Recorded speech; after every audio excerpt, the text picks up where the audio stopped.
This time, it's personal. What's going on, everybody? It's time to finish this series with Jaws the Revenge. Came out in 1987, produced and directed by Joseph Sargent, and stars Lance Guest, Michael Caine, and Lorraine Gary from the first two Jaws movies. She's here reprising her role, and this is her movie. It's focused around her. Quick little plot synopsis. This movie is about Lorraine Gary. Like I said, this is her movie. And she loses her son, Sean Brody. He dies. Spoiler alert, who gives a shit? But Mike Brody moves back from the Bahamas to visit her while she's mourning and says, hey, come with me to the Bahamas where I work and you can mourn there with us. So she moves there, and the shark that killed her son in Amity swims all the way down to the Bahamas to personally kill her and her family. It's known as one of the worst movies to ever be made, and let's crack it open in this week's Horror Franchise Wednesday.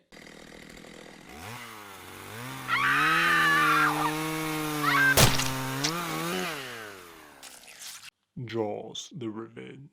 The biggest con is the plot of this movie. It is bonkers as shit. I mean, where else can we go from here? Unicorn sharks? Are they going to start flying out of the water? Because it almost does in this movie. This premise is so insane. What's even hilarious about it is that it was kind of foreshadowed in Jaws 2, where Chief Brody was like, you don't think if someone kills a shark that I know was going to take its spot and seek revenge? And she's like, sharks don't take things personally, Mr. Brody. This movie was not listening to Jaws 2. Another negative is that this whole movie is depressing and the tone is so fucking serious with that premise. It still is serious.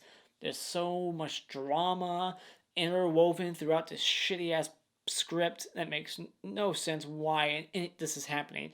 They don't explain it. Is this the brother shark, the cousin shark, the sister shark? Is this related to the shark in part 2? Is it related to the shark in part 1? Is 3 canon with this story? Because I don't think it is, because we don't got Mike Brody's girlfriend from the SeaWorld in part 3, and he's living in the Bahamas, and he's a marine biologist. Yeah, explain that one. You're telling me that the kid in Jaws 1 and 2, who was attacked constantly by sharks, decided, I'll make being in the ocean my job from now on. And then Sean Brody from Jaws 3, who grew up to be, I don't know, a cowboy in Colorado, is now a policeman just like his dad in Amity. So I don't think part 3 is within canon of this franchise. So this one's the first one that ignores continuity. So fuck you for that. I know I gave Jaws 3D shit for choppy editing when it came to like the attacks, but not all of them are like that in this one, but the first one especially. That is the worst editing I've ever seen in my fucking life. How the hell am I supposed to know what the hell's happening when I watch that?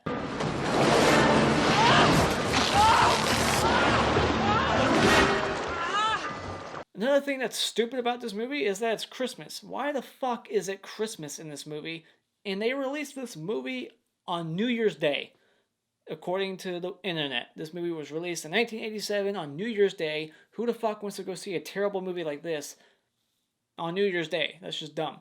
Dumb marketing. This movie was not produced well. But it still doubled its budget. But yeah, it's Christmas. What the fuck? These are all supposed to be summer movies, summer blockbusters. This is a Christmas movie, and it makes no sense why it's Christmas. Why? Just to be different. The only shark movie that makes sense that it's Christmas is that stupid sci-fi shark movie called Santa Jaws.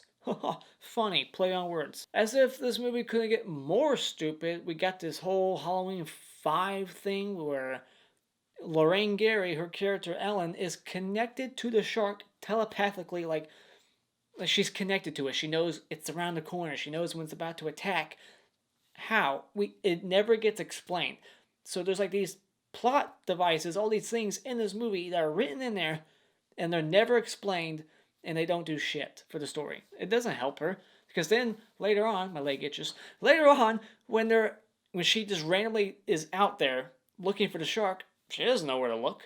She's like, all right, I'm just gonna sit here and wait for it. I thought you knew where it was all the time. Now you don't. And the shark looks, once again, horrible as fuck. It's horrible in a creepy way.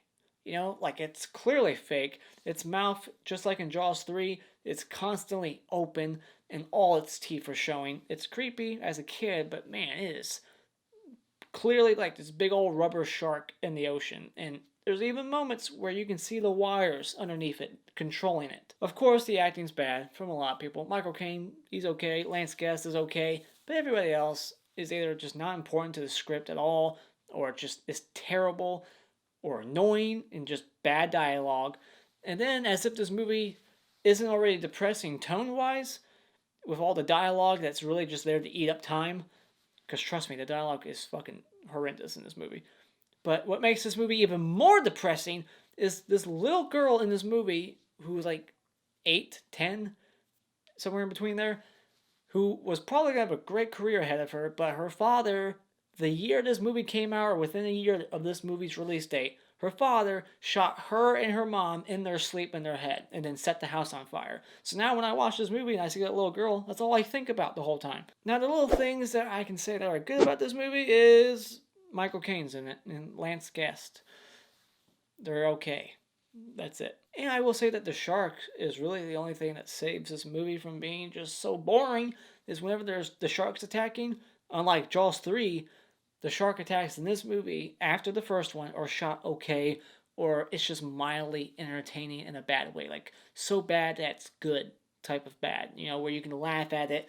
And I like the way the shark looks more in this one than part 3. In part 3, you could barely see it, and it was just this big old fat mama who swam like 2 miles an hour, like Dick Warlock. It was like the Dick Warlock shark of this franchise. And then, of course, there was the sock puppet shark, the baby one in Jaws 3. That was fucking terrible. This one's a little bit cooler looking, but still fake as hell. Now, the hottest chick in this movie, I would say, is probably just the wife of Mike Brody. She's pretty hot, especially when she's holding that torch. I've always wanted to make love to an angry welder. And the clap award for best scene is the banana boat attack. That is creepy as fuck. Could you imagine being that little girl? And the shark was obviously trying to get her, but it missed and got the girl behind her. Alright, now let's go over all the little dumb shitty things about this movie. This movie is terrible. Okay, this movie opens up with POV shots of the shark like the other ones, except this POV keeps going above the water, and that's so true for this film because the shark spends most of the time above water. Seriously. Whenever it's swimming around, its eyes and top half of it is like always above the water. He's jumping out. It's ridiculous. Like the POV should not be above the water unless he's like over halfway out. So the POV is just fucked up. Now, we got this weird fast forward shot. What was that for? Like this, we're getting so impatient. Like, come on, fast forward. When Ellen Brody goes to open her fridge, her hand fast forwards. It's so fucking obvious. Like, the editing, the editor needed to be fired, seriously. Because then Sean, he's a cop now and annoying. I guess he's not from Colorado no more. He's still living in Amity. Like I said, continuity doesn't exist in this one. I think it's ignoring part 3. But he gets eaten. But does he? Because I can't tell. But he gets eaten, his arm's missing, and he like freaks out, and there's Christmas carolers drowning out the noise. That's why it's Christmas, because we needed something to drown out his screaming. Sorry to break this to you, but you only need one arm to swim your boat back, like to drive it back. So he could have just gotten up, and he had plenty of time to do so. He could have just gotten up and like drove the boat back, but instead he just leaned over so that shark could go up and eat his face. Fucking moron. Now this death is just also disrespectful. It's not impactful. It's at the very beginning, and you see it coming. It's not surprising. You're like, all right, this is the open of the film. Someone usually dies, and we're focusing on Brody, so I guess he's the one dying. And then we get Michael Brody, played by Lance Guest. I guess he quit his job at the Haddonfield Hospital, and now he's a marine biologist. Did he get fired from SeaWorld? Maybe. But I guess he left his girlfriend Kelly, who was going to Venezuela, and their whole relationship is over. Like I said, is this within continuity of part 3? What happened to his girlfriend in part 3? See? Just saying. Now, in case you're wondering where Chief Brody is, guess what? He's dead. And you know why? Because a shark killed him. Through fear. Get the fuck out of here. Really? The fear of sharks killed him. Is she making that shit up, or did Chief Brody really tell Ellen as he was clutching his chest, like, tell everybody what did this? It was the shark. You are full of shit, Ellen. It was not the shark that killed him. The man who killed 2 sharks single-handedly by himself is afraid of sharks so much that he had a heart attack Fuck off. Once again, being disrespectful to characters, alright? That's disrespectful to write off. Such an easy cliche write off. Like, well, Rory Scheider's not coming back. What do we say? He's dead. I think it would have been better if they just said he left Ellen because she's a terrible actress. Or because she wouldn't ever stand up for her fucking husband whenever the mayor, who she was working for in part 2, fired him. Like, she never did shit. She never spoke up for him. What a bitch. There's one shot especially in this movie that lingers forever. And I'm like, why are we lingering on this? It's where it's like looking through the kitchen window and the two people that are talking in the scene are all the way out there, but we're just looking over the shoulder of this one woman in the kitchen for like a good 20 seconds. And it's like, when are we going to cut to the people who are actually talking? Why do I need to see this? Then we get the scene where Mike Brody is talking to his wife. They're on the beach walking. And then out of nowhere, he just does a full-on sprint. And he was like about to go on this this emotional speech about his dead brother. Like he was about to talk about his brother and, you know, remorse and grieve and like reminisce. He was about to tell a story about when they were kids, and then boom, just starts running. And then the wife's like, "What the fuck you doing?" And he's like, "Or where you going?" And he's like, I don't know what I'm doing. This is what the script said. There's moments like that throughout this film, and we'll get to it, where random things are happening and random things are being said, and the characters themselves don't know why the fuck they're doing it. But what happened that day? Was there not enough time? Like, oh shit, we don't have enough time for today. Today's the last day of shooting. Fuck it, start running. We can't film this whole page of dialogue. I don't know, maybe that was supposed to symbolize him running away from his feelings. I love how Lorraine is like, stay away from the water. No one's going in the water no more. Fast cut, they're in the water on a ferry. Like, let's go on the ferry now. We're above water now. It's like, what the fuck, Lorraine? But anyway, she goes to the Bahamas now, and she's told that there can't be sharks there because the water is too warm. It's not good or safe for sharks. Will they die in it? I don't know. They don't really go into all the specifics about it. They just say that sharks typically don't or can't be in waters around the Bahamas because of the temperature or something. But that's not stopping this shark. But when they go to the Bahamas, guess who's flying the plane? Michael Caine. Yeah, Michael Caine is in this movie, and he told us why, because this movie helped him buy a house. He used the money that he got from this film to buy a house. And he's never seen this movie. In fact, I think he said he's never seen any of his films. He's somebody who doesn't like to watch himself. I can relate. Just to jump back real quick, I thought it was funny that Ellen was laughing, like full-on smile, snickering, through her son's funeral. And then when she's on the ferry above the water that she just said we're never going above and going near ever again, she starts crying randomly there. Just out of fucking nowhere. Just starts crying because now it's the right time. Not the funeral. Now let's go back to Michael Caine. You know, he's completely fucking reckless. He's flying the plane and he like lets go of the thing and he lets their like 8-year-old daughter fly the plane. It's like you have the last remaining members of that family in your plane, and now you're about to make them extinct. We find out that the wife of Mike Brody is a sculptor, a metal sculptor. She's making little art figurines. Why? I have no idea. It doesn't do shit for the story. Like I said, it's just eating up time. And then Ellen has a dream where she goes in the water, and you know it's a dream because why the fuck would she be in the water? But she dies in her dream. She wakes up, and I'm sure everybody in 1987 was throwing popcorn at the screen because dream sequences are bullshit. Then we meet Jake, who is one of the local Bahamas people. He's a local native there, and just to point out also, there's hardly any like native local Bahamas people. It's always tourists. So I feel like this movie wasn't shot in the Bahamas, but I think it was. And you know why it was shot in the Bahamas.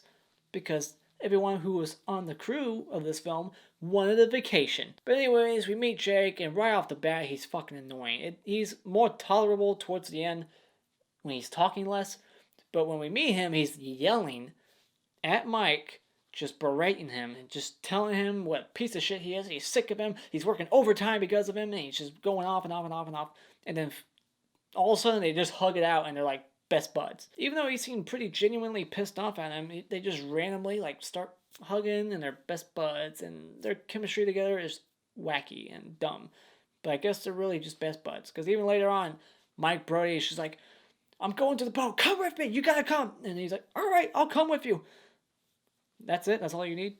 No more information? Like, oh yeah, what are we doing? Then they start opening Christmas gifts, and once again, I'm asking, why the fuck is it Christmas? Then, just to let you know that the shark is on its way, we get a shot of the shark full on. We get to see the whole thing. So, no more suspense, no more imagination. You don't get to just imagine what the shark's going to look like till the third act. We get to see it right up front within 15 minutes of the film. Like, oh, there it is. It's coming. Yeah, zero tension at all in this movie. It's serious, but there's no tension. I would also like to just quickly point out that the neighborhood that the Brodys live in is shady as fuck. I would not live there. Okay, then the shark attacks Mike's boat, and this is when we find out that Lorraine, played by Ellen, played by Lorraine Gary, she is connected to the shark because she's on land miles away, and when the shark's attacking the boat, she just goes, it's out there. And then we get the relationship with Ellen and Hoagie, played by Michael Caine. And there's plenty of scenes interwoven throughout this film where they're just on a date here, they're on a date here. He's conveniently, for some reason, showing up here, even though no one invited him. And it's just boring as shit, and I don't give a fuck. Like, if he killed her, I'd be more excited. He's mainly just, like, here to, like, be her therapist, and he's in love with her for some reason. He doesn't know jack shit about her. All he knows is that she lost her son, and I guess he's just horny, really. I wouldn't trust him. We find out pretty quick he's a gambler. He's gambling away all his money, doesn't give a shit. He's living in Bahamas, I believe, because I thought he just flew them there and he was just a pilot and they all just met him. But I think Mike already knew him for a while, maybe? I don't know. I'm not sure what his history is with the Brodys, Mike, but when he meets Lorraine, he's attached immediately, but I wouldn't trust him. But yeah, even when, like, Jake, his wife, who didn't need to exist in this movie, but she's in here, it's her birthday, and we get to hear her say a couple lines of dialogue before we never see her again, and he's at the casino where her birthday party is. Who the fuck throws a birthday at a casino? Anybody? But yeah, Hoagie's there, just conveniently there, and then he just like puts on a birthday hat. He's like, "I'll join your party, even though you didn't invite me. I'm just your pilot." And then for some reason, we got this whole scenario of like the jealous son, like, "I don't want him with my mom." It's like, dude, you're like 30 some years old or 40. Shut the fuck up. Quit acting like you're 12. Just let your mom be happy, you bitch. You know, like, why the fuck do you care? Let your mom be happy. She just lost her son, and now you're playing jealous kid. Okay, then we get the scene where randomly, at random, like, it just cuts to a scene where Mike and his wife are in the middle of an argument about, why do I have to take out the trash? You're always yelling and blah, blah, blah. And it's like, where did this come from? Why is this important? And then they even ask the question. Like, Mike's like, what are we arguing about? And then the wife's like, I don't know. Literally, that's what they're talking about. They don't know why they're arguing. And I feel like that was just the actors. Like, they said cut, and then they just kept talking. Like, I wonder why we're arguing. Like, what is this for? And then she's like, I don't know. But then she threatens him with a blowtorch. Not safe. And he's like, I've always wanted to make love to an angry welder.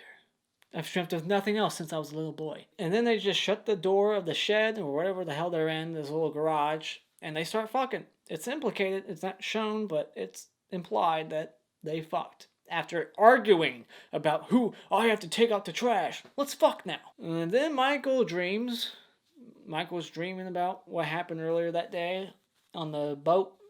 Just another fucking dream sequence. What's it for? It's not developing his character at all. Like, that's just dumb. It's like, you're telling me now he's scared of sharks? Because if that doesn't make sense, because then the next scene, after being almost attacked, he goes back in the water the next day. So he's obviously not scared, but then he says, I'm scared shitless, but I have to do it. It's like, why the fuck do you have to do it? What are you trying to accomplish? Then Michael and his daughter, they mimic that one scene from the first Jaws movie where they're mimicking each other. It was Sean Brody who was mimicking Roy Scheider. And then in this one, you got Mike Brody, who's playing a little mimic game with his daughter, and then the mom, Ellen, sees it, and she's like, "Oh," and she's having little flashback moments. But it's like, that was a Sean and Roy, Chief Brody thing. That wasn't Mike. So did he do it too? Okay, then this movie gets a little meta because Jake, the Bahama dude, the Jamaican, whatever, I think it's the Bahamas, he starts mimicking the score to Jaws. He's like, dun dun, dun dun, dun dun dun dun. It's like, really? What the wow, Scream? Is this like Scream now? But yeah, then the shark attacks Michael and it looks so robotic. Like this thing, whenever you see it, it never like moves naturally. It's always like rotating and like after being attacked, he just goes back in the water the next day. And then his wife is showing off her piece of art because I guess that's why they established that she was an artist so that she could be on the beach that day showing her art when the banana boat got attacked. But yeah, then the banana boat gets attacked and his daughter's on it, and it's probably one the best scene right there because she just gets eaten, and I just that scene always got me as a kid. So, but then after this attack on the banana boat, Ellen just is like, all right, I'm taking a boat, hijacking it, and I'm driving it all the way into the ocean, and I'm gonna stop the boat and get attacked by the shark because I got no fucking plan. But then Mike and Jake, they get a boat, and guess who's around the corner? Convenient Hoagie, there he is, Michael Caine. He's just like on this little fishing boat, and they're having this conversation on two separate boats about 50 feet at least apart from each other. One of them has a motor running, and they're having this conversation with each other, and they can hear each other.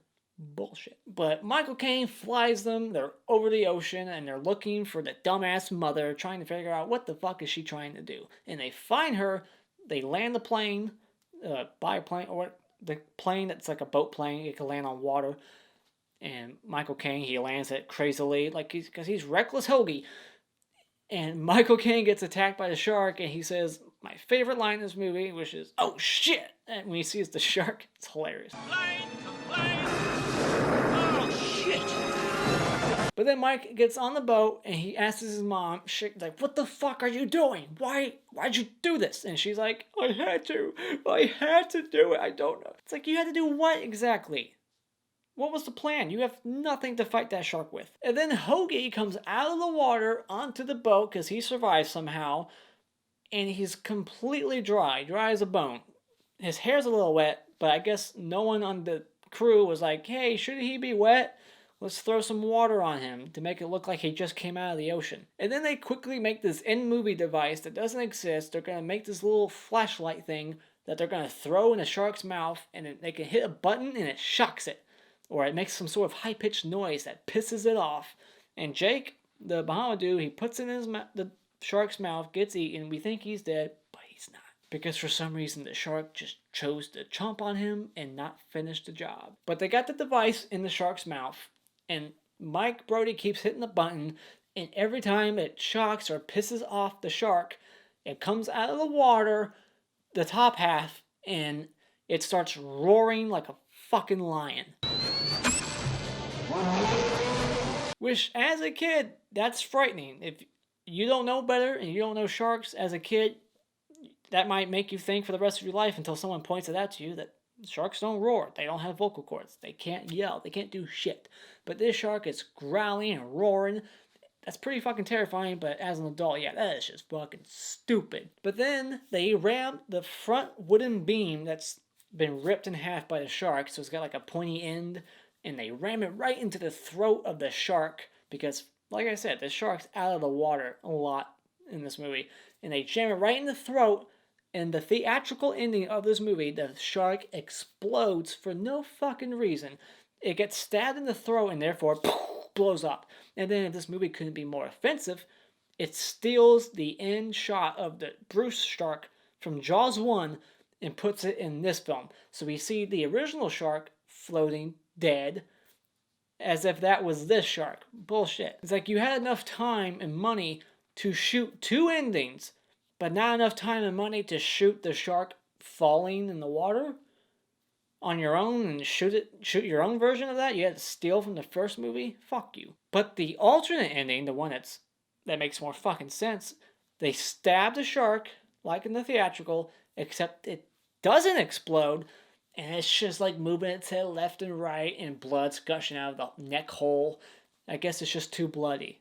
That was the reason. It's too over the top. It's too bloody. Let's just blow it up, because that makes sense. Oh yeah, I forgot to mention this. Let's go back. Before they impale the shark, Ellen Brody is having these memories, these flashbacks of prior events that she never fucking witnessed? Explain that to me. I guess because she's connected to the shark, I guess anything's possible now. She sees Roy Scheider shooting the shark, smiling, you son of a bitch, and then she sees her son dying at the beginning of this film. She never saw that. It's just dumb. This whole movie is dumb as fuck. And then this movie never took the time to explain how the fuck they swam. Their boat sank and their plane sank. Nobody's around. Nobody knows they're out there. But they swam for miles into the ocean all the way back to shore. It just like cuts and it's like, they're there. They made it. Really? How the hell did they get there? Nobody ever... They would have drowned. Alright? And then the movie's over. Roll credits. We never see another Jaws movie because this one ruined it. It killed the franchise indefinitely. Never ever going to see another Jaws, like Back to the Future 2 predicted. But at the end of the day, I gotta say, this movie is fun. Like, it's made worse than Part 3. It's definitely got a weaker script and weaker characters. But it's one of those so bad that they're good movies that you can enjoy with like a group. If you're all like drinking and just making fun of it, maybe. But yeah, this movie definitely has some slow pacing issues. The only time it's mildly entertaining is when the shark is on screen or the movie does something that's so baffling, random, and stupid that you can't help but laugh. But yeah, at the end of the day, I gotta say, when it comes to Jaws the Revenge, there's one thing I'd rather do, and that's to blow my fucking brains out. Mr. Hannaward for Best Kill goes to the banana boat chick. This scene was the scariest as a kid. Loved it then. Still enjoy it now. And the Mr. Twig Award goes to Sean Brody. What the fuck was this? How can I even tell what the hell is going on? Interesting fact, Tom Morga was the stunt person in this movie. And Tom Morga was the stuntman who played Jason in Friday the 13th Part 5. And he played Michael Myers in Halloween 4 when he had like the bandage around his head for like the first half of that film. And he played Leatherface in Texas Chainsaw 2, Massacre 2. When he was on the bridge scene. But anyways, those are my thoughts on Jaws the Revenge. What do you think about this movie? Is it the worst one of the franchise? A lot of people say that. I think Part 3 is the worst. Put your thoughts of this crappy ass movie in the comments below. And as always, hit this like button to show your support. And you can follow me on my social media links. Got social media links in the comments. The description box below. And consider becoming a subscriber just by clicking on my cartoon face in about 5 seconds. And until next time, auf Wiedersehen.